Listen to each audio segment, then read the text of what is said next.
Yes, ladies and gentlemen, welcome to another Daaaft. Hope you're having a beautiful and fantastic day. In this video, I'll be talking about the recent apparent signings that Arsenal has made. The transfer window is open again for the second time. In the first time around, Arsenal did not sign anyone. There was just that noise about Sesko and Gyokeres and Sesko and Gyokeres and different reasons why we've not signed them, and they're talking and advancing and interested in, and better is talked to.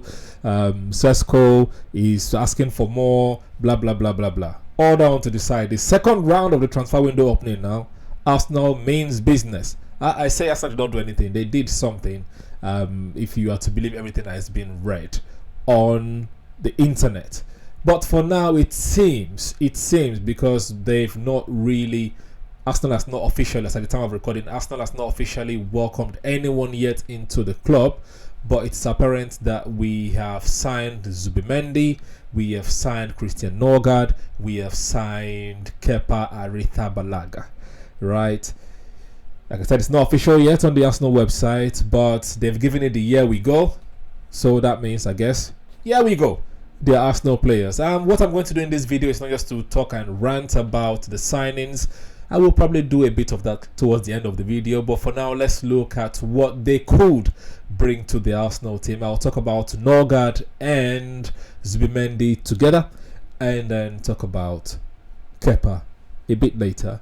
Why Norgaard and Zubimendi together? Because they are both midfielders, and it seems one is going to be a backup for the other. We've lost Thomas Partey. Partey came out to do an interview saying that before he came to Arsenal, the reason why he signed for Arsenal was because Better and his agent had problems, so they could not see eye to eye, and so he came to Arsenal. And now Better is at Arsenal, so I'm guessing the same beef continues. Players know when to say give certain information or when not to give certain information. As soon as I saw that interview, especially that clip, I was like, yeah, I think his time at Arsenal is done. That's why he's able to say this, because if his time at Arsenal was not done, he's going to keep that part on the wrap. So he's just letting us to know that, look, it's not the reason. He's basically trying to tell Arsenal fans that, look, I would have loved to stay, but it seems me, Better, and it seems that Better has beef with my agent, so I guess this is goodbye. So goodbye to Thomas Partey. He will be missed. Last season was fantastic. The season where he played majority of the season, but prior to that he played a couple of games, but I think he was our best midfielder by far overall. So we're going to miss Partey, but now it seems it's the era of Zubimendi and Norgaard. Who is going to start? Who is going to be on the bench? We are going to see, and I'm going to do a comparison by looking at an article I saw on Sports Mole. Bear with me while I share that with you. Right, so Norgaard comparison, attacking and shooting between Norgaard, Partey, Zubimendi. All right, they are also comparing him on this article with a fourth person, but I'm not going to do that. Let's just focus on the people that are supposedly Arsenal players. So, Norgaard bagged 5 Premier League goals last season, one more than Partey. So, Premier League goals 5, Partey 4. Not bad, right?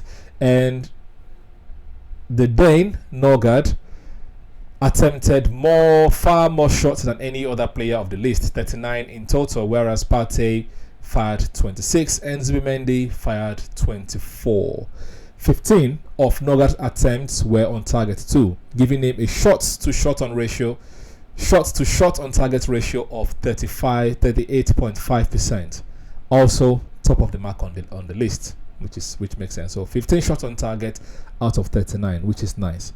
Okay, and in terms of long range attempts, on average, Partey's shot sits at a distance of 19.2 yards, while Norgaard sits a bit closer at 14.3. So basically, Partey takes more longer effort on long range than Norgaard, but he does it anyway, and he scored more goals and he had more on target. So that is a positive if it comes to Arsenal. And then in terms of playmaking comparison, remember we're only focusing now on Norgaard, Partey, and Zubimendi. All right. Now, Zubimendi, in terms of playmaking, not Zubimendi, Norgaard. In terms of playmaking, Norgaard's 58 shot creating actions over the course of the season were also significantly more than Zubimendi's 46. Norgaard, 58 shot creating actions. I don't know what that means. Maybe they passed and then they took shot. Okay. Let's call that playmaking. All these stats are very, very confusing. So he had 58 shot creating actions, whereas Zubimendi 46. So who's going to start? Who's going to be on the bench? One is more expensive, so I expect that Zubimendi is going to start, obviously. But since Norgaard is slightly older, he might be on the bench.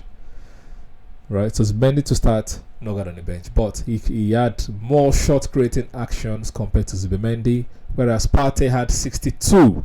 Made 62 last season. So again, Partey will be missed, but it seems Norgaard is the better of the two so far in the Premier League. Again, it might just be the way that Brentford plays. Arsenal does not play like that. But if Partey is having more higher shots from long range, higher, what you might call it now, higher shot creating actions, then maybe he might fit into the Arsenal style of play.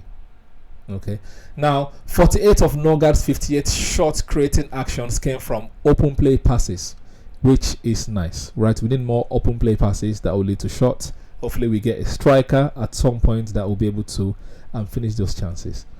So, Norgaard and Partey also share top spot when it comes to goal creating actions, managing 13 over the course of the Premier League campaign, whereas Zubimendi registered 6. What he's telling me is that Zubimendi had a very, very terrible campaign. Hope he gets his head in the game when it comes to Arsenal, because these stats are not looking nice for him at all. If Norgaard is dusting him, it seems that maybe Norgaard should be the one starting and Zubimendi should be coming from the bench. You know. But it says here, however, goal creating action statistics also give a better indication of a team's overall ruthlessness than shot creating actions numbers.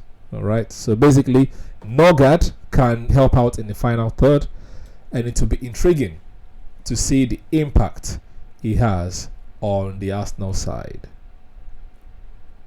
That would be nice. Okay, so basically of the two players so far, Norgaard, Zubimendi, it seems based on stats, goal creating actions, that Norgaard will inevitably help out Arsenal in the final third.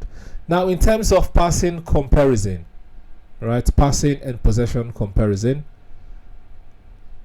Partey is in a party of his own when it comes to attempted and completed passes. 1,920 attempted passes and 1,678 completed passes last season. Zubimendi is a not so close second with 1,482 completed passes from 1,772 attempted passes. That's not bad. Whereas Norgaard, whose Brentford side are perfectly content without the ball for long period, again depending on style of play, which makes sense, found a teammate 1,164 times from 1,427 attempts. So the numbers are all right, basically.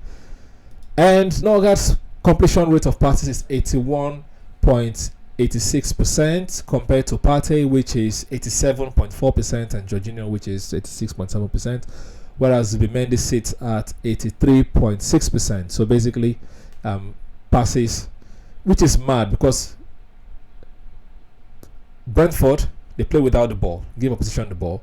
Real Sociedad like to play on the ball, but Mendy's pass accuracy is 83%, whereas Norgaard is 81.6%. So again, to me, it seems to be the superior player as it stands at this point in time. Okay. And success rates from short passes, Norgaard seems to be the worst of the 5, right? Because every one of them has over 90%, right? Over 90%. So fair enough. Psst, psst. Oi, subscribe. press subscribe. Thank you.